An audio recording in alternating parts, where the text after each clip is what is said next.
dengan minyak baru. Shalom Bapak Ibu semua, apa kabar? Kita jumpa kembali di Khotbah Minggu bersama Box Willy. Tema khotbah minggu ini adalah cinta Tuhan. Katakan amin. Pertanyaannya, apakah saudara mengasihi Tuhan?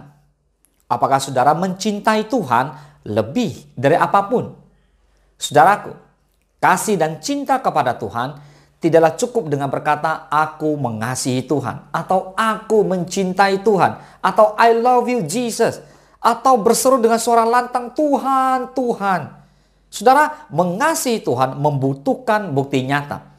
Firman Tuhan dengan jelas berkata di Matius 7 ayat 21, bukan setiap orang yang berseru kepadaku, Tuhan, Tuhan, akan masuk ke dalam kerajaan surga, melainkan dia yang melakukan kehendak Bapakku yang di surga. Bukti nyata seseorang cinta Tuhan atau katakan mengasihi Tuhan adalah apabila ia melakukan kehendaknya dan hidup di dalam ketaatan. Tidak sedikit pun orang Kristen alergi dengan kata taat ini, sehingga tidak banyak orang yang mau hidup taat. Contoh, kita lihat saja orang-orang di zaman Nuh. Hanya Nuh dan keluarganya, 8 orang yang mau hidup menurut kehendak Tuhan. Sedangkan yang lain memilih hidup di dalam kejahatan. Akhirnya hanya 8 orang inilah yang diselamatkan. Sesungguhnya ketaatan kita kepada Tuhan adalah untuk kepentingan kita juga. Namun banyak orang lebih memilih hidup menurut keinginan hawa nafsunya daripada harus tunduk kepada pimpinan roh Tuhan. Sungguh benar apa yang dikatakan di dalam Alkitab Matius 7, 13-14. Masuklah melalui pintu yang sesak itu, karena lebarlah pintu dan luaslah jalan yang menuju kepada kebinasaan, dan banyak orang yang masuk melaluinya. Karena sesaklah pintu dan sempitlah jalan yang menuju kepada kehidupan, dan sedikit orang yang mendapatinya. Saudara, adapun bukti yang lain bahwa kita dikatakan kita mengasihi Tuhan adalah kita mengasihi sesama kita. Bila kita membenci seseorang, kita tidak mungkin bisa mengasihi Tuhan. Ada amin. Mari kita berhenti membenci, mendendam, dan juga menjelek-jelekkan orang lain karena kita semua pernah cacat. Maka dari itu, ayo saling mengasihi dan mengampuni sesama kita. Katakan amin. Tertulis dalam firman Tuhan di 1 Yohanes 3:15, setiap orang yang membenci saudaranya adalah seorang pembunuh manusia. Dan kamu tahu bahwa tidak ada seorang pembunuh dapat beroleh hidup kekal di dalam dirinya. So, kita tidak boleh membenci saudara kita. Ada amin. Yang mengerti katakan amin. Oke, puji Tuhan. Nah, sekarang kita lihat. Untuk mencintai Tuhan diperlukan 3 hal. Dan inilah yang mau kita bahas hari ini. Mari kita mulai. Yang pertama, untuk mencintai Tuhan dibutuhkan pengenalan akan Tuhan. Pengenalan akan Tuhan adalah inisiatif Allah, bukan manusia.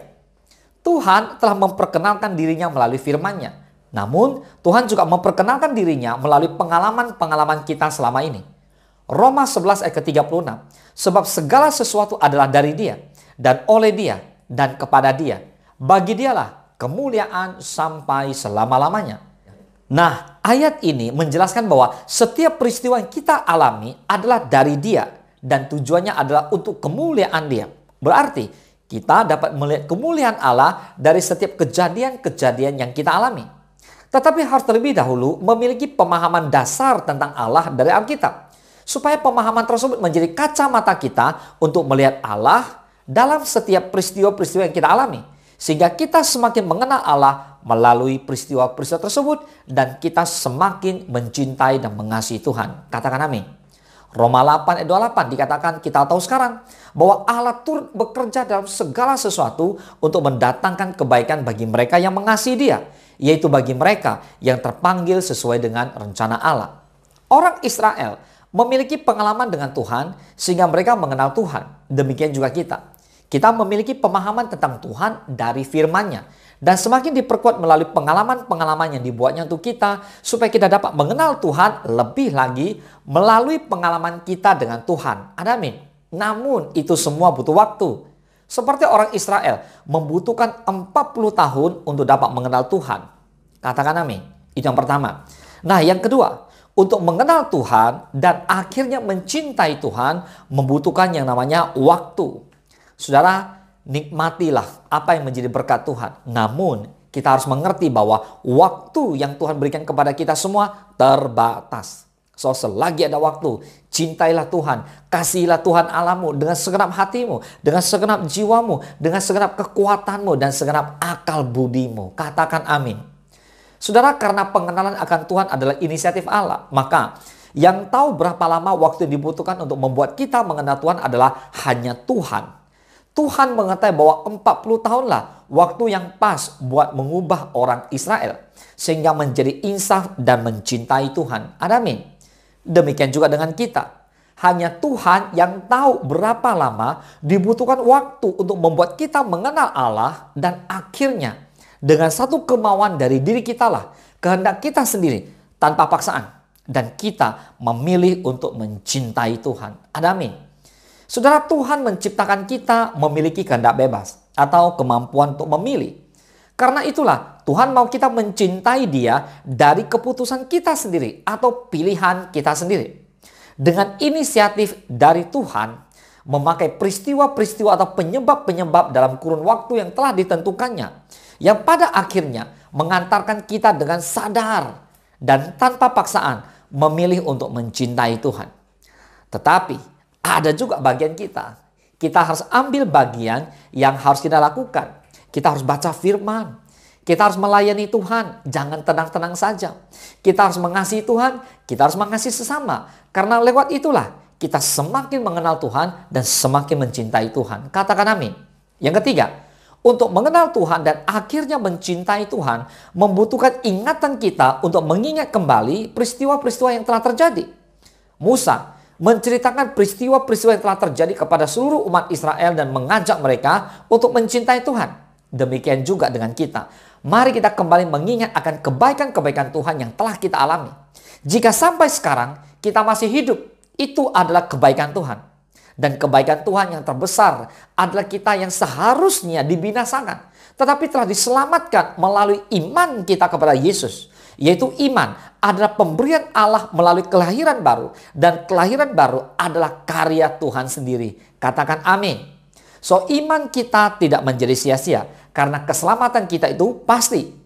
Allah telah mengutus anak yang tunggal, yaitu Tuhan kita Yesus Kristus, untuk mendamaikan dosa-dosa kita, sehingga kita terbebas dari hukuman dosa.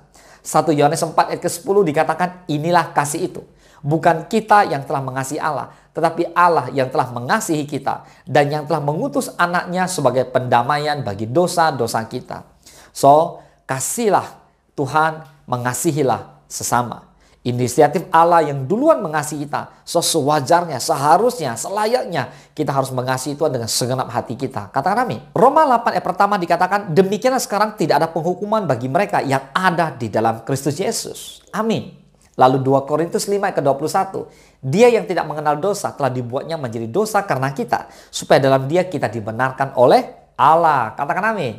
Jadi, kebaikan Allah yang paling besar yang telah kita alami adalah kita telah dilahir barukannya. Sehingga kita menjadi percaya kepadanya dan memperoleh kepastian keselamatan atau masuk surga. Amin. Tetapi tentunya selain keselamatan, apa yang Tuhan berikan? Tuhan berikan kepada kita semua satu jaminan pasti masuk surga. Kalau kita percaya Yesus Kristus adalah Tuhan dan Juru Selamat. Kita semua juga udah pernah mengalami kebaikan-kebaikan Tuhan tentunya. Amin. Kita masing-masing bisa coba mengingat-ingatnya kembali. Karena itulah, mari kita mengingat ulang akan karya-karya Tuhan dalam hidup kita. Mungkin waktu kita kecil, waktu kita sekolah, waktu kita SMP, SMA, kuliah, waktu kita melayani, waktu kita baru pertama kali memiliki usaha, pekerjaan, anak, pada waktu kita melayani mujizat Tuhan terjadi dan sebagainya. Dengan mengingat semua karya-karya Tuhan dalam hidup kita. Dan itu akan membuat saudara dan saya lebih mencintai Tuhan. Katakan amin. Saudara, sebagai penutup saya mau bagikan tentang sebuah kisah dari Martin Luther, seorang hamba Tuhan yang luar biasa. Beliau pernah menuliskan begini, ada dua macam orang Kristen yang masuk surga. Ya, yang pertama adalah yang masuk surga dengan jalan mundur. Karena dia melihat neraka, maka ia menjauhi neraka dengan berjalan mundur. Dan akhirnya masuk surga. Orang macam ini adalah orang yang selalu ditakut-takutin tentang neraka dahulu, baru mau bertobat. Tetapi orang Kristen yang kedua ini adalah orang yang bertobat bukan karena jalan mundur. Tapi orang yang kedua ini adalah orang yang berjalan maju. Karena dia melihat ada Yesus yang dicintainya yang ada di kerajaan sorga. Dia melihat Yesus di sorga, sehingga ia berjalan maju menuju ke sorga. Pandangannya ke depan, menatap sorga, karena ada Yesus di sorga. Amin. Pertanyaan saya adalah, apa yang Bapak Ibu pilih? Pilih berjalan ke depan, atau pilih berjalan mundur? Karena neraka ditakut-takutin, atau karena kita cinta Tuhan, maka kita maju ke depan sampai kita masuk surga? Jawabannya seharusnya kita seperti yang kedua. Mau melakukan semua perintah Allah dan mau berusaha menjauhi dosa. Karena kita mencintai Yesus Tuhan kita. Dan kita mencintai Dia karena Dia terlebih dahulu sudah mencintai kita. Ada amin. Dia telah selamatkan kita. Dia memberikan jaminan kita untuk berjumpa dengan Dia di surga. Amin. Dari mana kita tahu? Saudara, dari Alkitab dan pengalaman-pengalaman kita bersama dengan Tuhan yang kita ingat-ingat kembali. Mari kita ingat kembali akan perbuatan-perbuatan tangannya yang ajaib. Mari kita ingat kembali langkah-langkah kehidupan kita ketika kita pertama kali terima Yesus sebagai Tuhan dan Juru Selamat. Kita ingat cintanya, ingat kasihnya pada waktu kita lagi persoalan, lagi masalah, lagi hidup menderita, persoalan, banyak pergumulan. Di saat itu tangan Tuhan mengangkat kita kembali dan sehingga kita semakin ingat, semakin mengasihi Dia. Katakan amin.